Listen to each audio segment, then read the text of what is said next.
So, in the previous lectures, we are discussing about the executive and legislative powers of the President of India.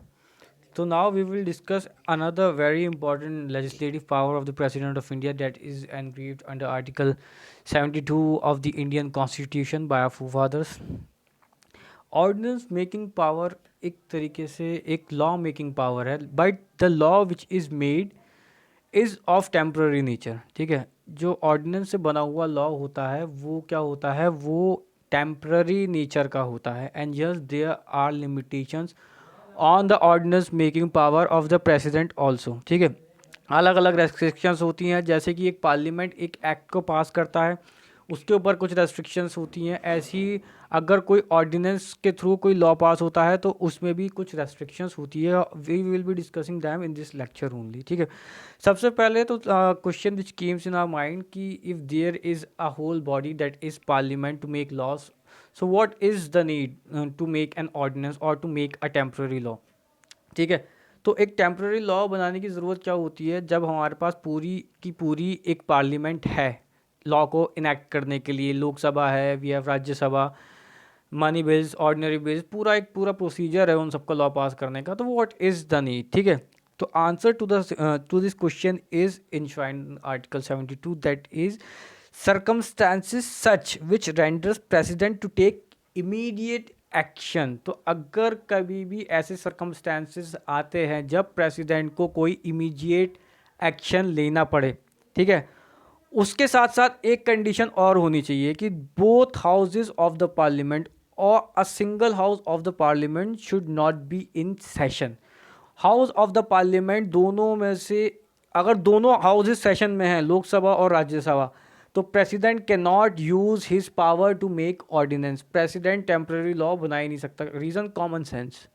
अगर जो body बनाई गई है that is the legislature for making of laws, if it is there, तो what is the need for president for to make a law और to enact a law. कोई ज़रूरत नहीं है. ठीक है, तो ये कंडीशन तभी अराइज होती है, ऑर्डिनेंस तभी बनाए जाते हैं जब राज्यसभा या लोकसभा में से कोई एक house of the parliament session में ना हो, या फिर दोनों houses of the parliament session ना हो, दोनों houses of the parliament session में ना हो. तो पहली कंडीशन क्या हो गई, पहली कंडीशन ही ये है कि दोनों में से एक हाउस सेशन में नहीं होना चाहिए. ठीक है, दोनों में से अगर एक हाउस सेशन में नहीं है तो ही ऑर्डिनेंस बनाया जा सकता है.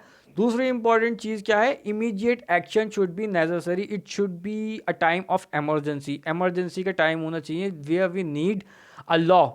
यहाँ एक लॉ की बहुत ज़्यादा इंपॉर्टेंस है और out of the parliament session में नहीं है, तो भाई अब क्या है, एक इमीडिएट सिचुएशन क्रिएट होती है. तो कॉन्स्टिट्यूशन में हर चीज़ में एक इमरजेंसी सिचुएशन के लिए कोई ना कोई बैकअप रेमेडी रखी जाती है. तो this is that backup remedy, the ordinance making power of the president.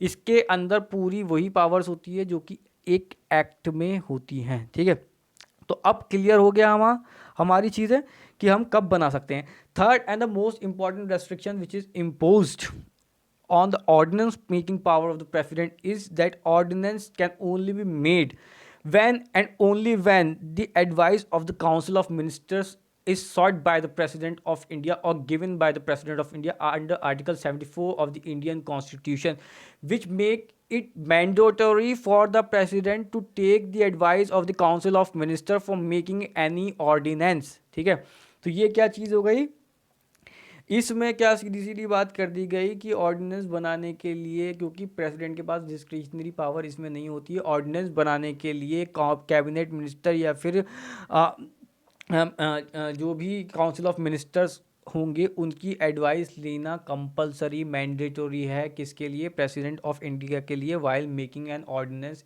Even if the situation is an immediate one and the house of the parliament whether Lok Sabha और Rajya Sabha is not in session. ठीक है, तो अब हमारे सामने सारी की सारी चीज़ें क्लियर हो गई कि कब और किस सर्कमस्टेंसेज में and what is the procedure for making an ordinance or passing an ordinance by the president of India. ठीक है, now the next question which is when this ordinance or act will end or will promulgate further. ठीक है, कब ये amendment, कब ये power and होती है. ठीक है, और कब ऑर्डिनेंस खत्म होता है या फिर इसको इनेक्ट किया जा सकता है। ठीक है, तो हमने पहली सर्कमस्टेंसेस पहले ही पढ़ी थी कि जब भी दोनों हाउसेज ऑफ द पार्लियामेंट या दोनों में से कोई एक house of the parliament session में नहीं होगा, ठीक है, या फिर लोकसभा डिसॉल्व होगी, कुछ भी हो सकता है। ठीक है, तो ऐसी सिचुएशन में, क्योंकि राज्यसभा तो डिसॉल्व हो नहीं सकती, तो ऐसी सिचुएशन में ही ऑर्डिनेंस पास हो सकता है। तो जैसे ही दोनों हाउसेज ऑफ द पार्लियामेंट दोबारा सेशन में आएंगे, उसके 6 वीक के अंदर, 6 वीक के अंदर वो ऑर्डिनेंस जो पास है वो ऑटोमेटिकली क्या हो जाएगा, वो ऑटोमेटिकली डिसॉल्व हो जाए, ख़त्म हो जाएगा। ठीक है, इनवैलिड हो जाएगा ऑटोमेटिकली। वो एक्ट, वो लॉ जो बनाया गया है, क्योंकि वो एक्ट जो था वो एक टेम्पररी प्रोविजन था, टेम्पररी लॉ था, बनाया गया था। क्यों? क्योंकि इमीडिएट नीड थी, सिचुएशन की नीड थी, इसलिए उसको इनेक्ट किया गया था। तो वो 6 वीक के अंदर इनवैलिड हो जाएगा। हाउएवर, या तो उसको उन 6 हफ्तों के अंदर पार्लियामेंट जब सेशन में आ गया है, उसको सही से पार्लियामेंट अपने प्रोसीजर के हिसाब से, what is the parliamentarian procedure to pass a bill, उस प्रोसीजर के हिसाब से अगर उसको पास कर देती है तो वो फिर वो एक्ट हमेशा कंटिन्यूएंस में रहेगा। और अगर वो उस पर कोई एक्शन नहीं लेती है, ना ही उसको पास करने के लिए, तो वो फिर क्या हो जाएगा, वो 6 वीक के अंदर ऑटोमेटिकली डिसॉल्व हो जाएगा। और अगर उससे पहले उसकी रिजेक्शन कर देती हैं हाउस ऑफ द पार्लियामेंट, तो वो 6 हफ्ते से पहले भी ख़त्म हो जाएगा। ठीक है, तो तीनों कंडीशन समझ में आ गई। एक्सेप्ट कर लिया, प्रोसीजर के थ्रू लॉ पास कर दिया, तो फिर वो परमानेंट हो जाएगा।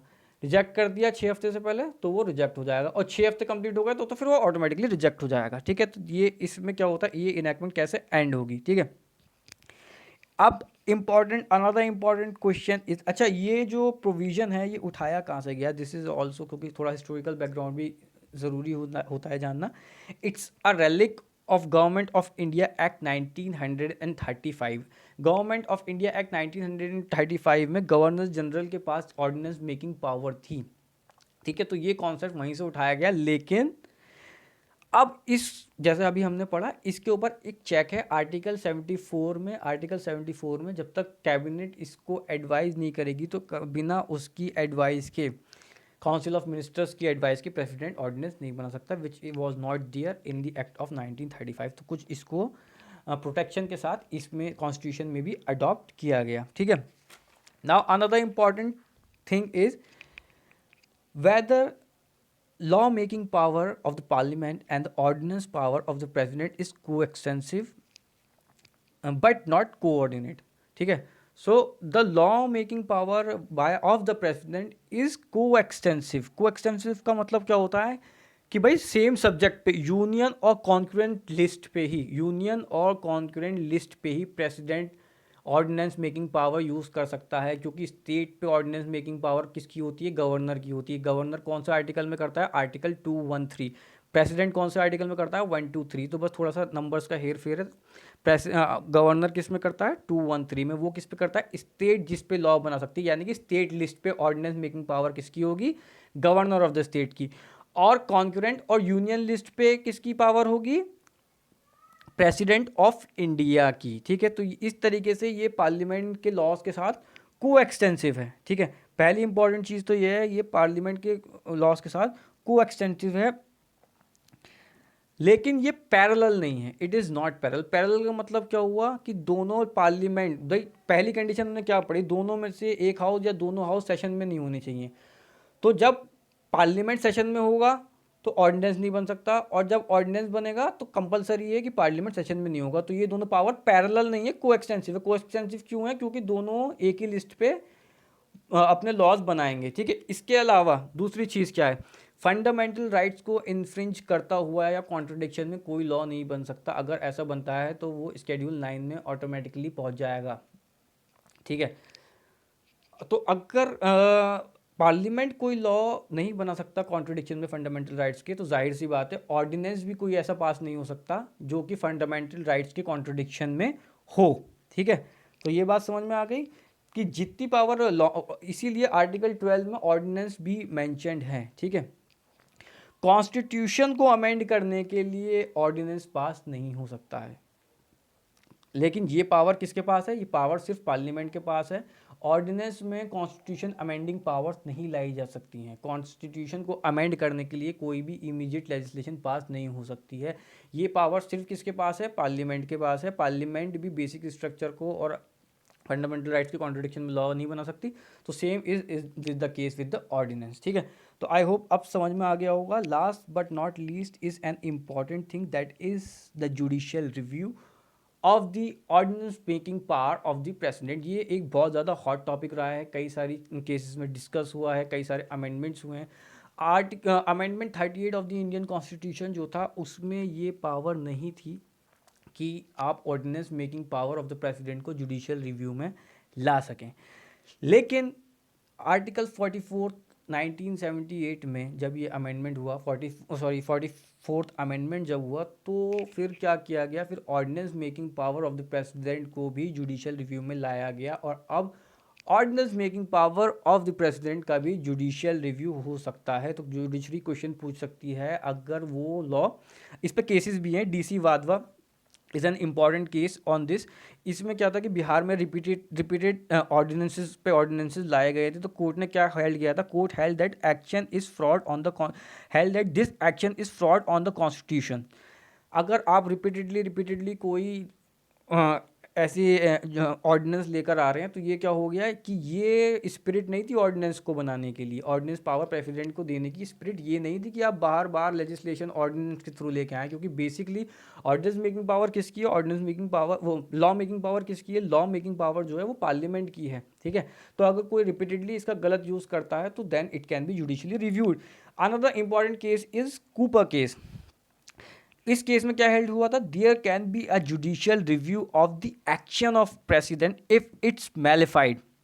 ठीक है, फॉर एग्जाम्पल हाउसेस को प्रोरोक कराना for making a room to pass an ordinance. ठीक है, अगर प्रेसिडेंट के ऊपर केस में क्या हेल्ड हुआ था? अगर प्रेसिडेंट इस पावर को यूज कर रहा है मैलिफाइडली, गलत इंटेंशन से, ठीक है, तो then it is against the constitution और इसको जुडिशियल रिव्यू किया जा सकता है। ठीक है, इसका एग्जाम्पल कैसे होगा?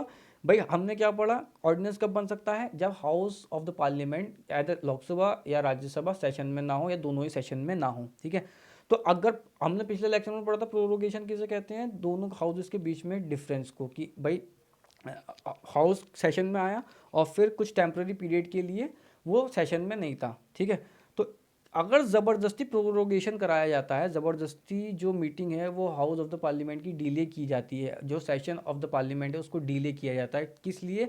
कि ताकि रूम बनाया जा सके एक ऑर्डिनेंस को लेकर आने का। क्योंकि अगर house of the parliament session में होंगे तो ऑर्डिनेंस नहीं लाया जा सकता। तो ऐसा यूज़ करना, ऐसी कोई प्रैक्टिस करना that will amount to mala fide, and mala fide ordinance making is unconstitutional और इलीगल। ठीक है, तो इसमें ऐसे ऑर्डिनेंस जब पास होते हैं तो judicial review of the ordinance can be there.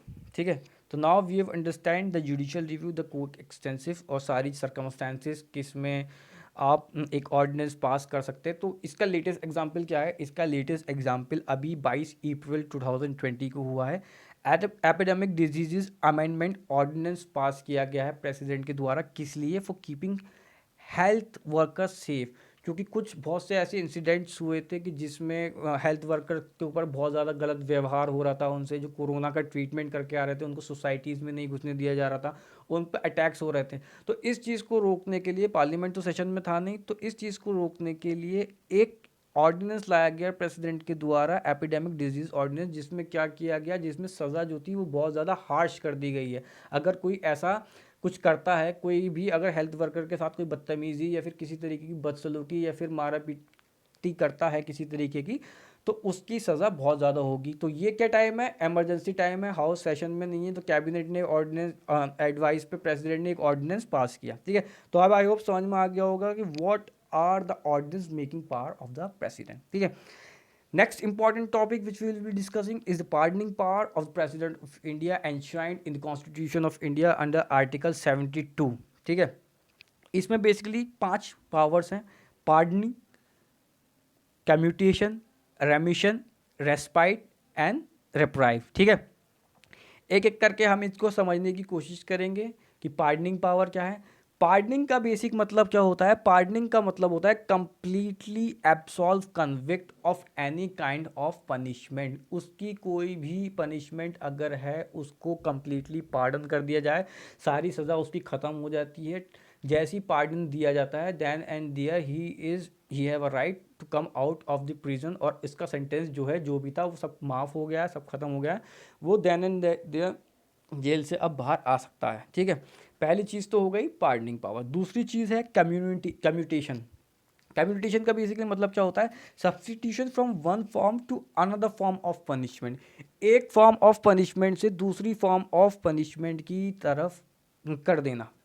जैसे कि डेथ को लाइफ इम्प्रिजमेंट में कन्वर्ट कर देना, रिग्रेस इम्प्रिजमेंट को सिंपल इम्प्रिजमेंट में कन्वर्ट कर देना। अब इसमें टाइम पीरियड सेम ही रहता है, 5 साल है तो उसका ही 5 साल। अब डेथ को कम्यूट करके क्या करा जा सकता है? लाइफ इम्प्रिजमेंट कर दिया। ठीक है, अब उसको फांसी नहीं होगी, वो लाइफ इम्प्रिजमेंट रहेगा। तो this is another power, that is the commutation of the sentence. Third is रेमिशन। रेमिशन में बेसिकली क्या होता है? रिग्रेस पनिशमेंट है तो रिग्रेस ही रहेगी, लेकिन 5 साल से 2 साल कर दी।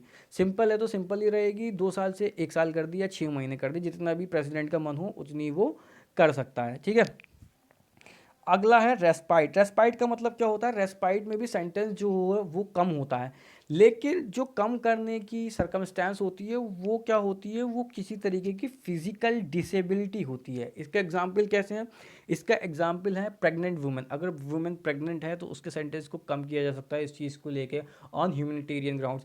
अगर बंदा डम्ब है, सुन नहीं सकता, बोल नहीं सकता, या किसी और तरीके की डिस्क्रिपेंसी है उसको, तो इन सब चीज़ों को ह्यूमैनिटेरियन ग्राउंड्स पे क्या है, उसके सेंटेंस को कम कर दिया जाता है। ठीक है, रेमिशन में क्या हो रहा था? रेमिशन में मतलब नहीं था कि वो डिसेबल है या नहीं है, उसको वैसे ही उसके सेंटेंस को कम कर दिया। इसमें एक एक्स्ट्रा ग्राउंड होता है उसके पास, एक ह्यूमैनिटेरियन ग्राउंड होता है कि वो फिजिकली डिसेबल है रेस्पाइट में, उस ग्राउंड को कंसीडर करते हुए उसकी पनिशमेंट को कम कर दिया जाता है।